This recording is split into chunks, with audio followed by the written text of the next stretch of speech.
após a Guerra Franco-Indígena, as relações entre as colônias britânicas da América do Norte e o parlamento britânico se tornaram mais tensas. O parlamento buscou impor sua autoridade e recuperar os custos da guerra cobrando impostos das colônias. As colônias, especialmente a Nova Inglaterra, sentiam-se cada vez mais frustradas com a perda do controle local sobre seus próprios assuntos. Muitos colonos começaram a ver o conflito armado como inevitável e passaram a acumular armas e munições. Um importante estoque de armas havia sido reunido pela milícia em Concord, Massachusetts. Esse barril de pólvora logo explodiria em uma guerra pela independência britânica. E para que os colonos se tornassem americanos, eles precisariam do poder da arma americana.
As armas mais comuns da Revolução Americana eram mosquetes de pederneira, alma lisa e grande calibre.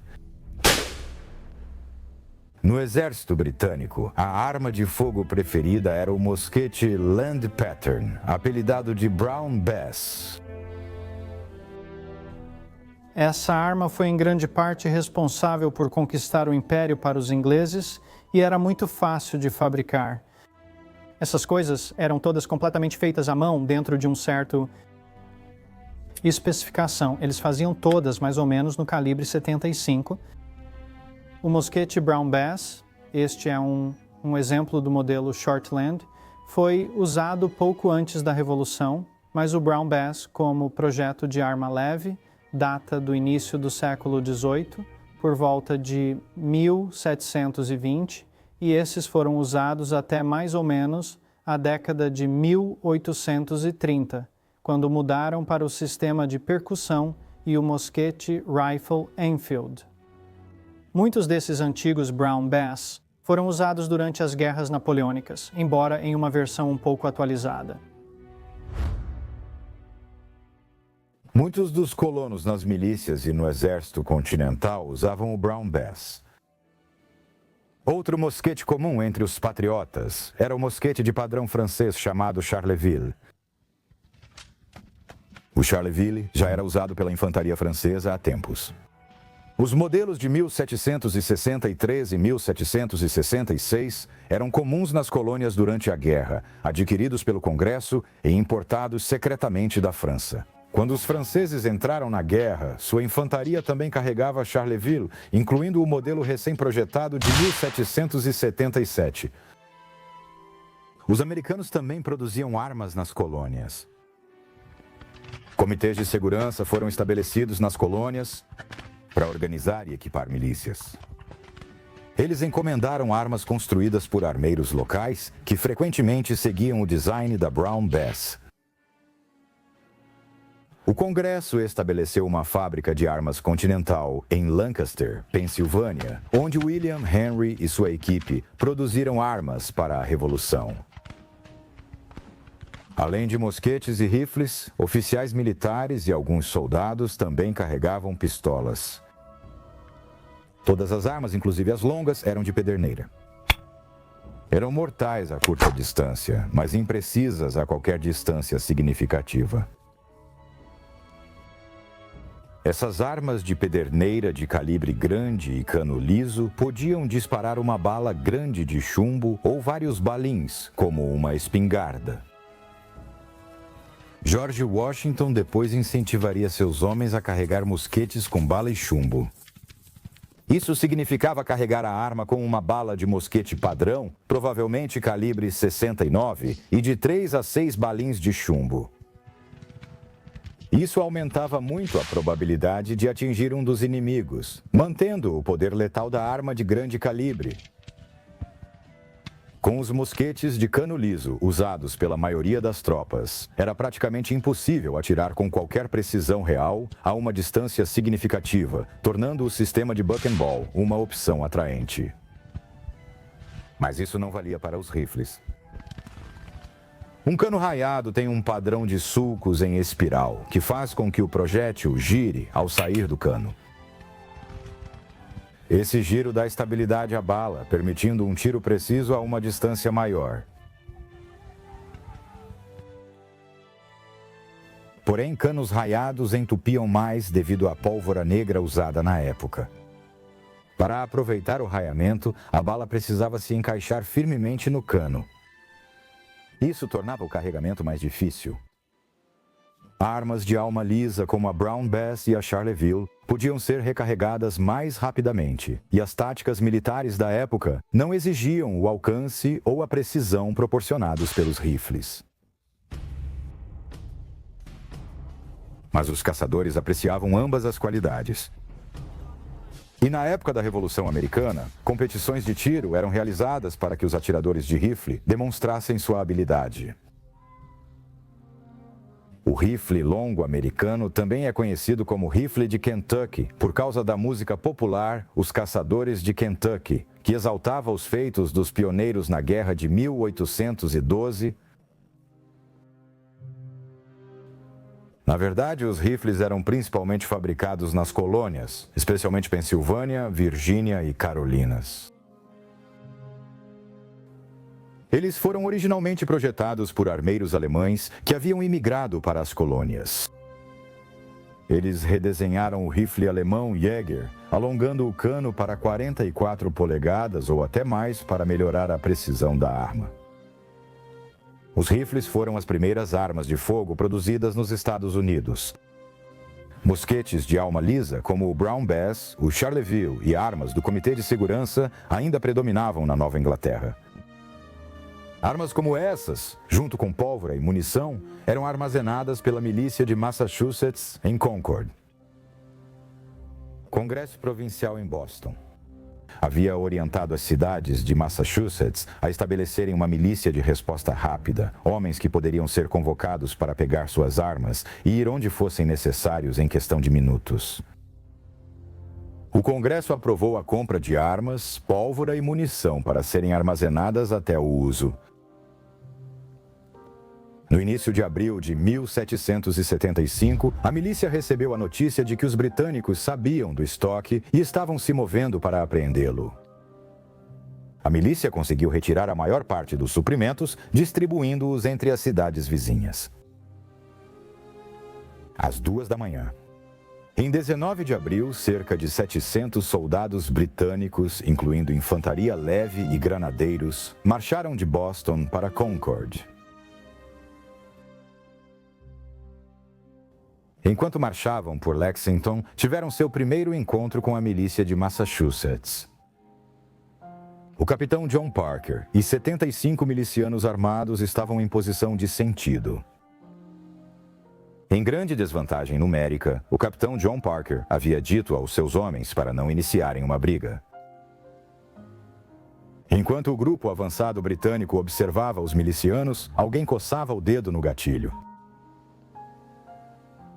Ninguém sabe quem disparou aquele tiro ouvido ao redor do mundo, mas o capitão John Parker testemunhou que não foi nenhum dos seus homens.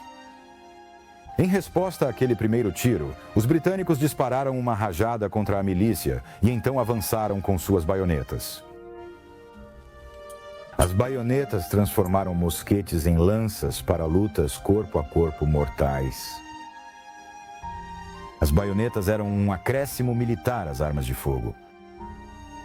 Atiradores especialistas nas colônias podiam ter muito mais habilidade do que as tropas britânicas como franco-atiradores, mas não tinham experiência com a baioneta. Uma carga de baioneta britânica era aterrorizante para os americanos, com razão. A precisão dos mosquetes de alma lisa era tão ruim que a maioria dos disparos nunca atingia o alvo, mas a baioneta podia perfurar e cortar aquela carne com efeito mortal. Naquele dia em Lexington, Massachusetts, a carga de baioneta britânica foi responsável pela maioria dos 8 milicianos mortos e 10 feridos. Só um soldado britânico ficou ferido. As tropas britânicas seguiram para Concord, onde encontraram a pequena quantidade de suprimentos que não havia sido removida e os queimaram. No entanto, enquanto marchavam de volta para Boston, os britânicos foram atacados pelos Minutemen, que haviam se reunido após ouvirem os disparos e verem a fumaça em Concord. Atirando de trás de cercas e árvores, a milícia hostilizou os soldados britânicos durante todo o caminho de volta para Boston. Os colonos estavam demonstrando aquelas táticas militares que eles haviam aprendido com os nativos, um estilo de guerrilha de atacar e recuar, atirando de lugares escondidos, contra uma força maior, mas menos móvel. A milícia matou 73 soldados britânicos e feriu 174. A guerra havia começado. A milícia cercou Boston, iniciando um cerco de 11 meses. Em junho, o Congresso Continental criou o primeiro Exército Continental, comandado por George Washington. Isso incluiu a formação de 10 companhias de atiradores de elite para servir como infantaria leve. 6 companhias foram recrutadas da Pensilvânia, 2 de Maryland e 2 da Virgínia, estados onde o rifle era mais amplamente utilizado. Esses atiradores precisavam trazer suas próprias armas, pólvora, bolsa de munição e equipamentos. Eram homens como Timothy Murphy, da fronteira da Pensilvânia. Filho de imigrantes irlandeses, Timothy e seu irmão John se alistaram na Companhia de Atiradores de Northumberland, do capitão John Loudon, onde Timothy demonstrou ser um atirador de elite, capaz de acertar um alvo de 18 centímetros a 250 jardas. As habilidades de Murphy o levaram a integrar o corpo de elite de atiradores de Daniel Morgan. Quando se trata da habilidade, ao comparar o exército continental com o britânico no uso de armas de fogo em batalha, um mito comum é que estávamos armados com rifles, que eram capazes de causar baixas fatais a 300 jardas ou mais, enquanto os britânicos estavam armados com mosquetes de alma lisa calibre 75. Isso é 3/4 de polegada de diâmetro de chumbo voando pelo ar. Um major britânico certa vez escreveu em seu diário: "Ai daquele pobre infeliz azarado, atingido e ferido por uma bala disparada a uma distância maior que 75 jardas." Isso era verdade para os mosquetes de cano liso. Os rifles podiam alcançar 3 vezes essa distância.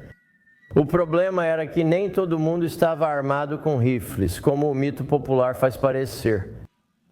Com certeza, os Minutemen em Concord e Lexington atiraram nos britânicos. Eles hostilizaram aquela coluna do amanhecer ao anoitecer, atirando neles de trás de árvores, pedras e pontes, e eram excelentes atiradores. Eles usaram suas armas. Eles eram econômicos nos disparos porque essas eram as ferramentas que alimentavam suas famílias. Essas não eram pessoas ricas. Eram pessoas que estavam lutando para sobreviver na fronteira, no interior. Cada disparo contava naquela época. Um servo ferido por um tiro mal colocado resultaria em horas de rastreamento e no gasto de mais pólvora e chumbo que estavam em falta. Daniel Morgan era um veterano da Guerra Franco-Indígena. Na Guerra Revolucionária, Daniel Morgan liderou atiradores de elite, homens do interior acostumados a caçar, rastrear e explorar. Oficialmente chamados de Rangers, eles eram mais conhecidos como os Atiradores de Morgan. Na Segunda Batalha de Saratoga, em 7 de outubro de 1777, os Atiradores de Morgan estavam lá. Morgan liderava o flanco esquerdo americano. Durante a batalha, a linha britânica caiu em desordem, mas o general britânico Simon Fraser estava reunindo-os para se reorganizarem. O general americano Benedict Arnold, que ainda não havia se tornado traidor, viu o general Fraser e gritou para Morgan: "Aquele homem no cavalo cinza é um exército por si só e deve ser eliminado. Peça que alguns atiradores de elite de seus fuzileiros foquem nele." Morgan fez como lhe foi ordenado, e logo Tim Murphy estava subindo em uma árvore que lhe daria uma linha de visão clara para o alvo, a 300 jardas de distância. Ele disparou um único tiro e o general Fraser caiu. Sem Fraser para reuni-los, a linha britânica desmoronou. Os americanos venceram em Saratoga e, nesse processo, conseguiram a França como aliada formal na guerra. Mas, embora o rifle tenha se mostrado uma arma formidável, ele tinha sérias desvantagens em combate. Então, a ideia de que todos nós tínhamos rifles é um tanto quanto um mito. O exército continental estava equipado com mosquetes que eram muito semelhantes aos mosquetes britânicos, e quando os dois exércitos se encontravam, geralmente se aproximavam a uma distância de menos de 100 jardas, disparando mosquetes de cano liso uns contra os outros. Mas os atiradores de rifle, o lado americano, realmente tinha um número maior de atiradores individuais. O problema era que eles estavam enfrentando o exército mais bem treinado do mundo naquela época. Esses casacas vermelhas britânicos tinham uma disciplina militar tremenda. Eles eram soldados profissionais, não eram voluntários, não eram novos recrutas. O exército americano era inexperiente. Alguns tinham experiência nas guerras franco-indígenas e em conflitos coloniais com nativos americanos, mas poucos possuíam o treinamento e a disciplina dos soldados britânicos. Quando se tratava de lutar de fato no campo de batalha, estávamos em clara desvantagem. No entanto, quando os britânicos realmente viram a eficácia dos mosquetes de rifle contra suas fileiras, com a chegada do exército continental, as unidades que usavam rifles também criaram um regimento de atiradores, mas nunca os empregaram de forma taticamente vantajosa. Os mosquetes de alma lisa, como o Brown Bass, eram as armas padrão da infantaria por um bom motivo. Eram carregados e disparados bem mais rápido que um rifle. Para que uma bala se beneficie do raiamento do cano da arma, ela precisa se encaixar perfeitamente no cano. Carregar um rifle podia levar 1 minuto inteiro. Primeiro, a pólvora é despejada do chifre de pólvora para o medidor de pólvora. Para garantir a quantidade correta de pólvora, ou os atiradores podem simplesmente medir a olho. A pólvora é despejada no cano do rifle. Depois, o atirador prepara o chumaço, um material umedecido ou engraxado. A bala de chumbo é cuidadosamente colocada no cano sobre o chumaço com uma vareta. Por fim, ele arma o cão e coloca a pólvora no recipiente de espoleta. Agora ele está pronto para atirar. O processo levou cerca de 1 minuto. Em contraste, um mosquete de alma lisa podia usar um cartucho de papel preparado contendo a pólvora e a bala. O soldado mordia o cartucho, colocava um pouco de pólvora na cova de escorva, fechava a cova e despejava o restante da pólvora pelo cano.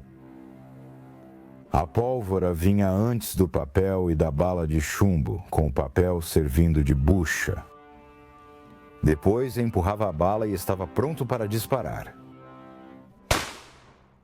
Soldados treinados podiam carregar e disparar um mosquete de alma lisa 4 vezes por minuto. O rifle, como outras armas longas civis, também não foi feito para usar baioneta. Não muito tempo depois do sucesso em Saratoga, os atiradores de Morgan encontraram alguns soldados de infantaria leve britânicos, sob o comando do coronel Robert Abercrombie. Os atiradores avançaram e Abercrombie ordenou carga de baioneta. Só um quarto dos atiradores conseguiu disparar antes de serem dispersos e forçados a recuar. Mesmo assim, os britânicos temiam os atiradores, principalmente os oficiais que estavam sendo mortos. O estilo europeu de combate, com os soldados em massa disparando salvas em campo aberto, contrastava totalmente com pequenos grupos de caçadores que eliminavam oficiais britânicos sem aviso. Muitos no exército britânico viam isso como covardia ou até crime de guerra. Mesmo assim, eles reconheciam o valor dos atiradores como batedores, embora não tivessem tantos em campo. 1.000 rifles britânicos, modelo de infantaria de 1776, foram distribuídos às companhias leves de cada regimento. O major britânico Patrick Ferguson também desenvolveu um rifle de carregamento pela culatra. Cerca de 100 desses foram distribuídos para os corpos de atiradores em 1777. A maioria dos soldados americanos também usava mosquetes de alma lisa. Na Revolução Americana, a maioria dos soldados usava mosquetes Brown Bass, Charleville ou modelos do Comitê de Segurança, baseados no Brown Bass. Após a guerra, o exército americano precisava de seu próprio mosquete padrão. Em 1776, um arsenal foi estabelecido em Springfield, Massachusetts. Em 1794, tornou-se o primeiro arsenal nacional e em 1795 produziu o primeiro mosquete verdadeiramente americano. Durante a guerra, milhares de Charlevilles de 1766 foram entregues às colônias pelos aliados franceses, sendo muito apreciadas pelos soldados americanos. Ela serviu de inspiração para o mosquete do Exército dos Estados Unidos de 1795, que seria usado durante a Guerra de 1812. O modelo 1795 é considerado o primeiro armamento de ombro fabricado nos Estados Unidos para o exército americano. Este exemplo em particular é uma cópia do 1795 feita em Springfield, Massachusetts. Mas junto com o arsenal em Massachusetts, havia um arsenal em Harper's Ferry, Virgínia, que também produziu uma cópia do 1795. Este mosquete é quase uma cópia exata do modelo 1777 Charleville Mosquete, fornecido pelo governo francês para apoiar nossa revolução. Funciona como qualquer pederneira. Ela usa um simples pedaço de pederneira no mecanismo de disparo que bate contra essa superfície de aço chamada de frizen ou martelo, como era chamado no século XVIII. Na verdade, este é o cão e este é o martelo. Quando você arma completamente e puxa o gatilho, uma chuva de faíscas cai na câmara, acendendo cerca de uma colher de chá de pólvora na câmara. Isso, por sua vez, entra em um pequeno orifício na base do cano chamado de orifício de contato, acendendo a carga principal e disparando a arma. Um bom soldado deveria ser capaz de disparar 3 tiros por minuto. O mosquete modelo 1795 foi usado por nós na Guerra de 1812. Esse mosquete foi substituído por um modelo de 1816, que tinha apenas algumas melhorias, principalmente a cuba, que ao invés de ferro, era feita de latão e menos suscetível ao acúmulo de pólvora e corrosão.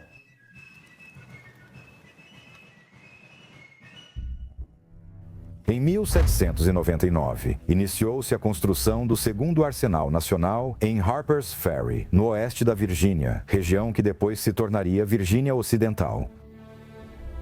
Por volta de 1810, mais de 10 mil mosquetes, rifles e pistolas eram produzidos a cada ano. Um modelo notável de mosquete produzido tanto no arsenal de Harper's Ferry quanto no de Springfield foi o mosquete de pederneira modelo 1816. O modelo 1816 foi uma melhoria em relação ao modelo 1812, que havia emprestado seu design do francês Charleville 1777.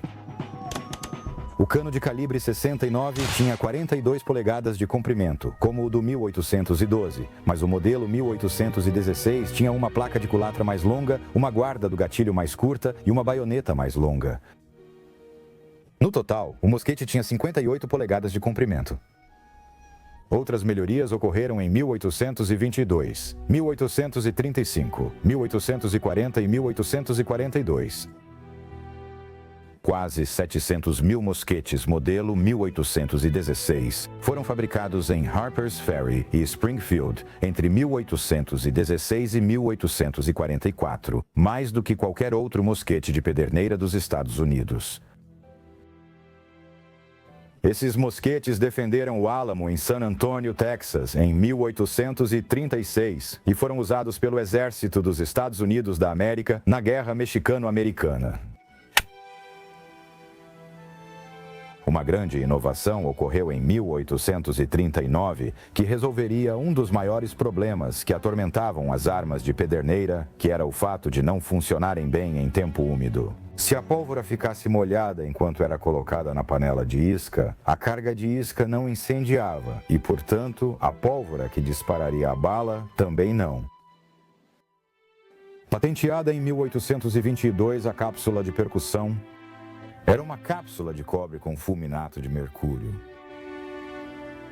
A cápsula era fixada a um pino e a um tubo ligado ao cano. Ao puxar o gatilho, o cão batia na cápsula, enviando chama pelo pino e tubo até o cano, acendendo a pólvora e disparando. Após a criação da cápsula de percussão, muitos mosquetes de pederneira foram convertidos para esse sistema. A conversão era simples, pois a maioria das peças era igual à do modelo anterior. O rifle Mississippi M1841 foi o primeiro rifle padrão dos Estados Unidos da América a usar o sistema de percussão. Este é um rifle modelo 1841 dos Estados Unidos, apelidado de Mississippi, não porque foi fabricado no Mississippi, mas porque um regimento de voluntários do Mississippi, comandado por um homem chamado Jefferson Davis, que mais tarde se tornaria o presidente dos Estados Confederados da América, comandou um regimento de voluntários do Mississippi, armados com o rifle modelo 1841 na Batalha de Buena Vista durante a Guerra Mexicano-Americana. A Batalha de Buena Vista foi travada em fevereiro de 1847 e os voluntários do Mississippi foram fundamentais para vencer essa batalha para os americanos. Eles contiveram um ataque das forças mexicanas. Essa arma é calibre 54 e é extremamente única porque é o primeiro armamento de ombro no arsenal dos Estados Unidos com um sistema de percussão. O sistema de percussão é realmente bem simples. Ele tem um cone, ou mamilo, como é chamado, e uma pequena espoleta de percussão seria encaixada ali. A espoleta era cheia de uma mistura fulminante chamada fulminato de mercúrio. Quando você puxa o cão para trás para apertar o gatilho, o cão atinge a espoleta enviando um jato quente de chama através deste suporte para um orifício no cano, acendendo a carga principal. É carregado como qualquer arma de antecarga. A carga principal seria despejada aqui pela boca do cano e empurrada até o fundo com a vareta.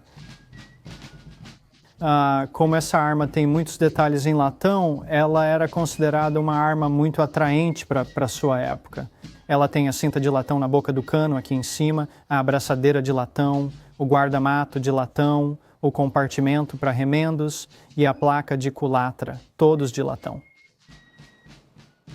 O primeiro mosquete de alma lisa com percussão regulamentar foi o Springfield, de 1842.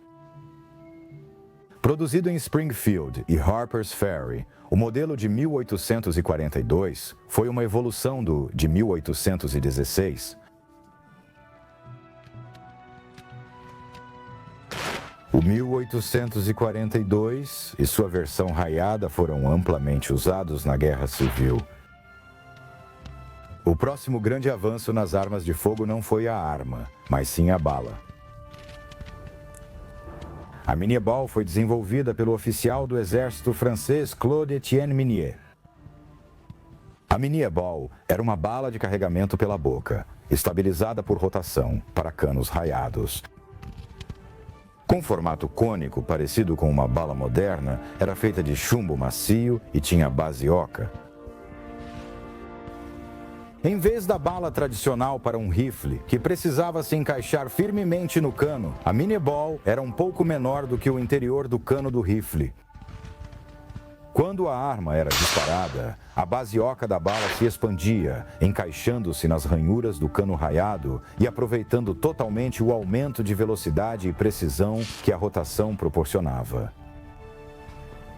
Como a Minié-Ball era um pouco menor, era muito mais fácil empurrá-la até o fundo do cano do que as balas tradicionais em um rifle. A Minié-Ball seria usada extensivamente pela primeira vez na Europa, na Guerra da Crimeia. Ela se mostraria mortal lá e novamente na Guerra Civil Americana. Enquanto esses avanços eram feitos em mosquetes, rifles e balas, grandes inovações também estavam acontecendo com as pistolas. E o maior inovador das pistolas americanas foi Samuel Colt. Como dizia o slogan, Deus criou o homem, Sam Colt. Os tornou iguais. A primeira patente de Colt foi o revólver Patterson de 1836. Foi uma inovação no design e na tecnologia de armas de fogo. Isso não significa que foi o primeiro.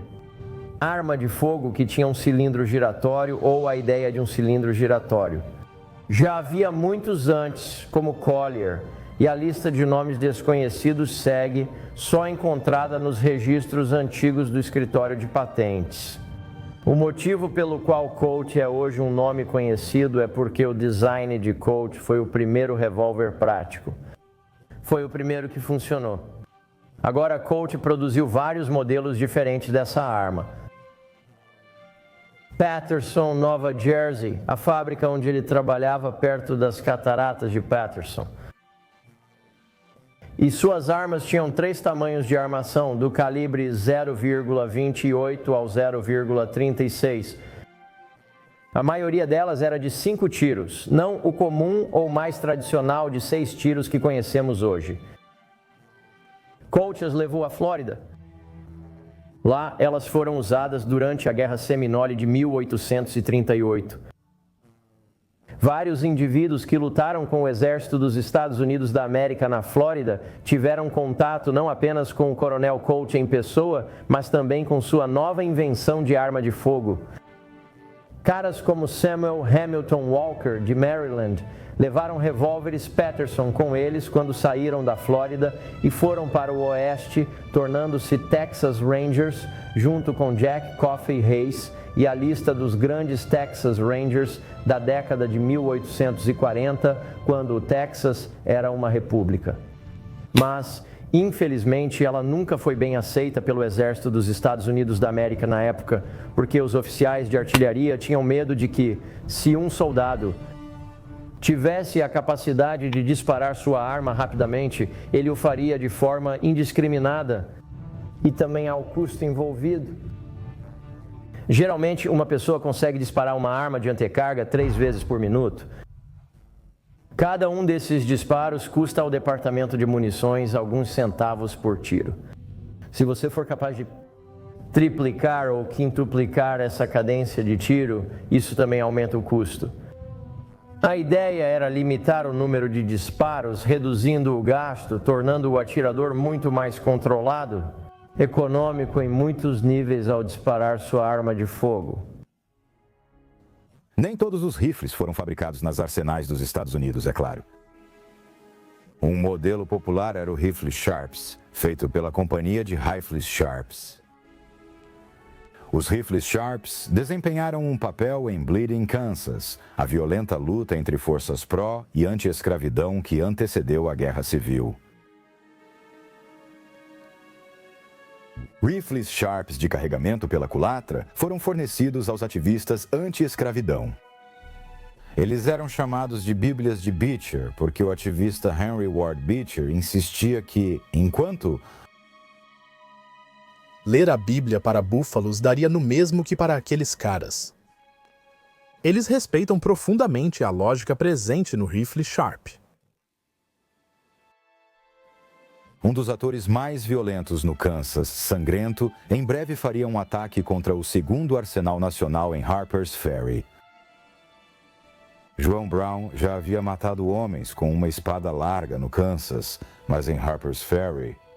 Em outubro de 1859, ele lideraria o que esperava ser o início de uma grande rebelião de escravos, armada pelo arsenal de Harper's Ferry. O amigo de João Brown, o abolicionista Frederico Douglass, avisou que Brown se encontraria em uma armadilha de morte de aço. O coronel Roberto Ely liderou fuzileiros navais para conter a insurreição. A previsão de Douglass se confirmou. Depois ele relatou o ataque de Brown a Harper's Ferry. Na noite de 16 de outubro de 1859, apareceu um grupo de 19 homens, 14 brancos e 5 negros. Eles não estavam apenas armados, mas também trouxeram um grande suprimento de armas para as pessoas que pudessem se juntar a eles. 3 dos 19 invasores foram capturados enquanto lutavam, e um deles era o capitão John Brown. John Brown foi enforcado em 2 de dezembro de 1859. Metade dos seus homens morreu no ataque, incluindo um filho de Brown. A maioria foi capturada e enforcada. 4 homens escaparam, incluindo outro dos filhos de Brown. Esse foi mais um evento que chocou as consciências do povo americano e os dividiu em campos opostos sobre a justiça da causa de Brown, se não sobre seu método. Menos de 18 meses após o ataque a Harper's Ferry, a Guerra Civil Americana começou com o ataque ao Forte Sumter. Essa guerra veria os avanços na tecnologia de armas de fogo causarem um impacto chocante. Enquanto irmãos lutavam contra irmãos, a arma americana se mostraria mais mortal que nunca.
Obrigada por assistir. Se quiser ajudar a criar mais conteúdos como este, curta, comente e compartilhe com outros apaixonados por história. E claro, não se esqueça de se inscrever para ajudar a manter a história acontecendo.